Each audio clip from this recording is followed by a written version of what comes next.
ನಿರ್ಲಕ್ಷಣ ಐತಿ. ಮತ್ತು ಅವರು ಪ್ರೈವೇಟ್ ಪ್ರಾಕ್ಟೀಸ್ ಮಾಡ್ತಿರ್ತಾರೆ ಡಾಕ್ಟ್ರುಗಳು, ಅವ್ರು ಹಿಡಿದು ಇನ್ನೂ ಕಷ್ಟ.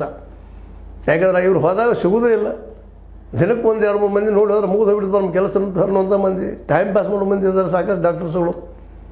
ಅದಕ್ಕೆ ಅಂಥವ್ರನ್ನು ಆ ಬಗ್ಗೆ ಕಾಳಜಿ ವಹಿಸಿ ನಿರ್ಲಕ್ಷ್ಯ ವಹಿಸಿದಂಗೆ ಅಲ್ಲಿ ಬಂದಂಥ ಪ್ರತಿ ಈ ಬಡ ಕುಟುಂಬಕ್ಕೆ ಕಣ್ಣಿನ ಪ್ರಾಬ್ಲಮ್ ಇದ್ದಂಥವ್ರಿಗೆ ಹನ್ನೊಂದು ದಿನ ಅದು ಎಷ್ಟು ಆಗಿದೆ ಅದನ್ನು ಕಣ್ಣನ್ನು ಸ್ವಚ್ಛ ಮಾಡಿ ಅವರಿಗೆ ಶಸ್ತ್ರಚಿಕಿತ್ಸೆ ಅದು ಅಥವಾ ಔಷಧ ಗುಳಿಗಳಿಂದ ಅದು ಸರ್ಕಾರ ಫ್ರೀಯಾಗಿ ಮಾಡ್ತಾನೆ ಅಂತ ಹೇಳ್ತಾ ಇದೆ. ಅದನ್ನು ನಿಜವಾಗಿಯೂ ಕಾರ್ಯರೂಪಕ್ಕೆ ತಂದರೆ ನಿಜವಾಗಿಯೂ ದಿನೇಶ್ ಗುಂಡೂರಾಯರು ಈ ಒಂದು ಒಳ್ಳೆಯ ಕೆಲಸ ಮಾಡಿದ್ರಪ್ಪ ತಮ್ಮ ಅವಧಿ ಇಲ್ಲೇ ಅಂತೇಳಿ ಹೇಳಬೇಕಾಗ್ತದೆ.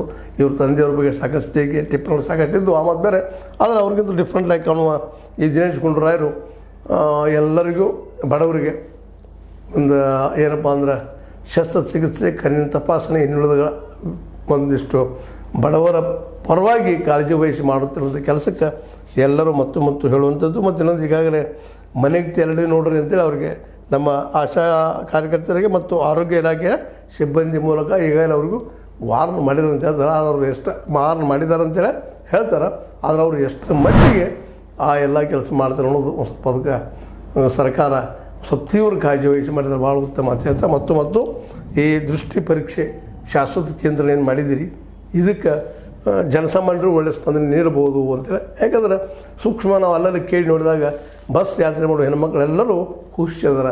ಇಲ್ಲಪ್ಪ ನಾವು ಈಗ ನೋಡಿ ಇನ್ನೊಬ್ಬ ಹೆಣ್ಮಗಳು ಲಾಸ್ಟಿಗೆ ಹೇಳಿ ಹೋಗಿಬಿಡ್ತೀನಿ ನಿಮಗೆ ಬಿಡ್ತೀನಿ ಇದನ್ನು. ಒಬ್ಬ ಹೆಣ್ಮಗಳು ಹಂಗೆ ಒಂದಿಷ್ಟು ಚೌಳಿಕಾಯ್ದಿಂದ ಮಾರಾಕ್ ಬಂದಿದ್ದಳು ಇಲ್ಲಿಂದ ಒಂದು 25-30 ಕಿಲೋಮೀಟರ್ ದೂರದಿಂದ ಮೇನ್ ಕೇಂದ್ರದಿಂದ. ಅಷ್ಟು ಚೌಳಿಕಾಯಿ ಅಲ್ಲಿಂದ ಬಂದಿನಮ್ಮ ಅಂತ ಕೇಳಿದರೆ ಇಲ್ಲರಿ ಬನ್ನಿ ಮುಂಜಾನೆ ಫ್ರೀ ಬಸ್ ಐತ್ರಿ ಅದು ನೋಡಿರಿ.